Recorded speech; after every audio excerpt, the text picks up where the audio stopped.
ابھی ہمارے چیئرمین صاحب نے دو سنستھاؤں کا ذکر کیا ہے، All India Muslim Personal Law Board اور اسلامک فقہ اکیڈمی انڈیا کا۔ آپ کو معلوم ہے کہ ہمارے سمویدھان کی دفعہ 25 میں آرٹیکل 25 میں ملک کے ہر شہری کو یہ حق دیا گیا ہے کہ وہ اپنے وہ اپنے مذہب کے مطابق عقیدہ رکھ سکتا ہے، پریکٹس کر سکتا ہے اور اس کی تبلیغ کر سکتا ہے۔ تو یہ جو مسلم پرسنل لاء ہے، نکاح و طلاق کا طریقہ، میراث کی تقسیم کا انتظام اور اس طرح کے جو خاندانی مسائل ہیں،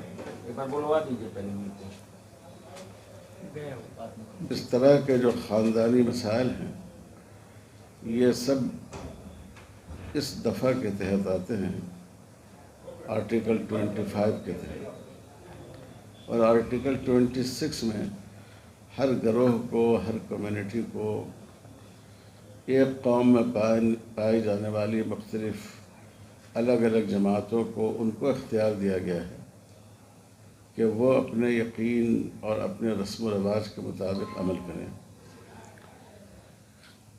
اسی دستور کو سامنے رکھتے ہوئے مسلمانوں کے مطالبے پر انگریزوں کے زمانے میں 1937 میں شریعت اپلیکیشن ایکٹ بنا تھا، جو آج مسلم پرسنل لاء کی بنیاد ہے، کہ مسلمان کسی کیس کے اگر دونوں فریق مسلمان ہوں تو ان پر جو قانون شریعت ہے وہ لاگو ہوگا۔ یہ سلسلہ چلتا رہا، لیکن افسوس کی بات یہ ہے کہ 1972 میں جب اندرا گاندھی وزیر اعظم تھی تو پہلی دفعہ ایک قانون آیا گود لینے کے سلسلے میں، اڈاپشن بل آیا، اور اس میں مسلمانوں کو بھی اس میں شامل کیا گیا کہ وہ گود لے سکتے ہیں۔ یہ اسلامی نظریے کے خلاف ہے، کیونکہ اسلام کی نظر میں ماں باپ کا اور اولاد کا رشتہ ایک نیچرل اور فطری رشتہ ہے، یہ زبان کے بول سے قائم نہیں ہوتا۔ تو اس وقت یہ تحریک اٹھی اور All India Muslim Personal Law board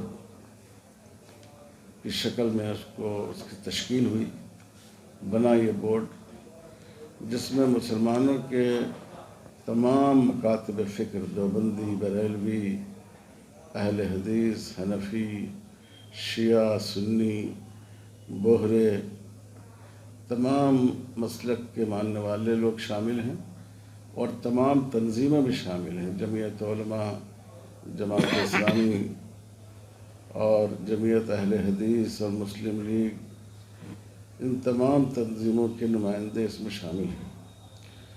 اب اس وقت جو یہ وقف کا مسئلہ اٹھا ہے، تو اس میں مسلم پرسنل لاء بورڈ اس کو پوری طرح شریعت اپلیکیشن 1937 کے خلاف سمجھتا ہے، کیونکہ اس میں قانون شریعت کو توڑ کر اور اس میں بہت سی دفعات شامل کی گئی ہیں جو ہمارے لیے قابل قبول نہیں ہیں۔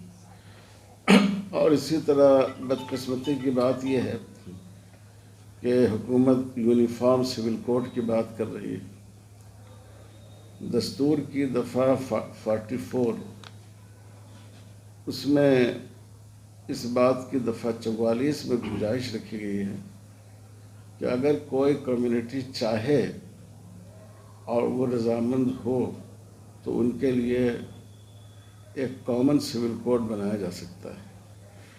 لیکن دو باتیں سوچنے کی ہیں، ایک تو خود دستور میں یہ بات اس وقت کہی گئی ہے جب کہ کمیونٹی اس پر راضی ہو، اور مسلمان کبھی اس پر راضی نہیں رہے، اور دوسری بات یہ ہے کہ دستور کی اگر دو دفعات میں ٹکراؤ ہو تو فنڈامنٹل رائٹس کی جو دفعات ہیں ان کی اہمیت زیادہ ہے۔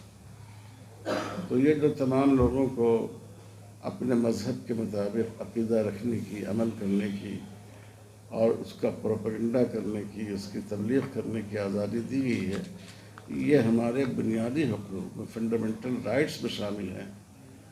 اور یہ جو حکومت سے کہا گیا ہے کہ کسی وقت اگر لوگ اس پر راضی ہوں تو ان کے لیے یکساں سول کوڈ لایا جائے، یہ رہنما اصول میں ہیں جو دوسرے درجے کی دفعات ہیں۔ اور پھر اس میں بھی یہ بات ذہن میں رکھنی چاہیے کہ ابھی اتراکھنڈ میں انہوں نے یونیفارم سول کوڈ نافذ کر دیا، حالانکہ اس کا حق ریاستوں کو نہیں ہے، اس کا حق سینٹر کو ہے۔ اور دوسری سنستھا جس کا آپ نے ذکر کیا ہے وہ اسلامک فقہ اکیڈمی انڈیا ہے۔ مسلمان ہمیشہ قرآن و حدیث پر عمل کرنے کا پابند ہے، لیکن بہت سے نئے مسائل پیدا ہوتے ہیں، تو ان نئے مسائل کو حل کرنا یہ اسلامک فقہ اکیڈمی کرتی ہے۔ جیسے اسلام میں ایک حکم یہ بھی ہے کہ علاج کرانا چاہیے، اللہ نے بیماریاں بھی پیدا کی ہیں اور اس کی دوائیں بھی پیدا کی ہیں۔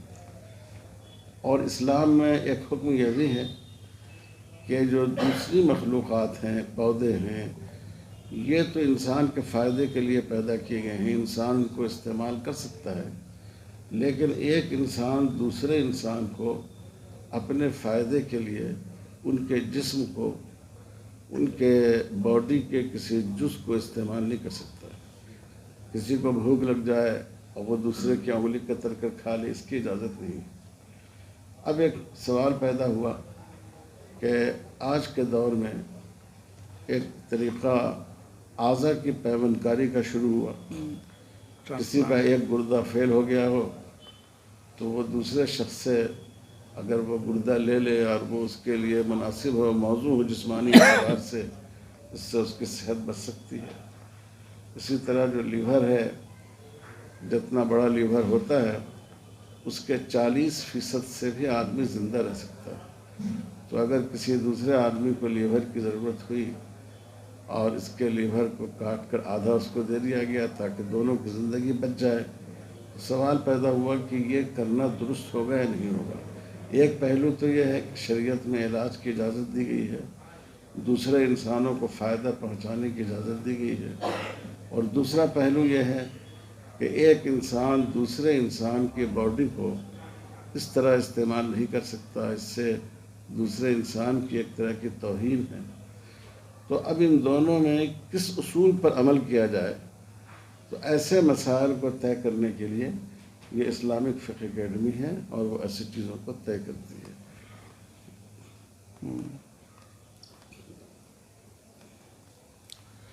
مسلم پرسنل لا بورڈ کے بارے میں کچھ بتائیں گے؟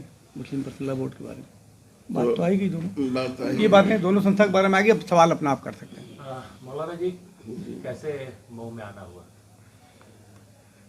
کیوں مئو میں آنے کے لیے بھی کسی وجہ کی ضرورت ہے؟ کسی کیا ویزا اور پرمٹ کی ضرورت ہے؟ مئو میں کیسے آنا ہوا؟ پریس وارتا ہوگا، کیا کارن تھا؟ نہیں، میں سمجھ گیا آپ کی بات، میں سمجھ رہا ہوں۔ دیکھیے، اصل میں یہاں ہم لوگوں نے اسلامک فقہ اکیڈمی کے تحت ایک سیمینار رکھا تھا، اور اس سیمینار کا موضوع یہ تھا کہ بھارت کی تعمیر و ترقی میں مسلمانوں کا کیا حصہ ہے، اس کی ایگریکلچر ترقی میں، اس کی صنعتی اور سائنسی ترقی میں، تعلیمی ترقی میں مسلمانوں نے کیا یوگدان کیا۔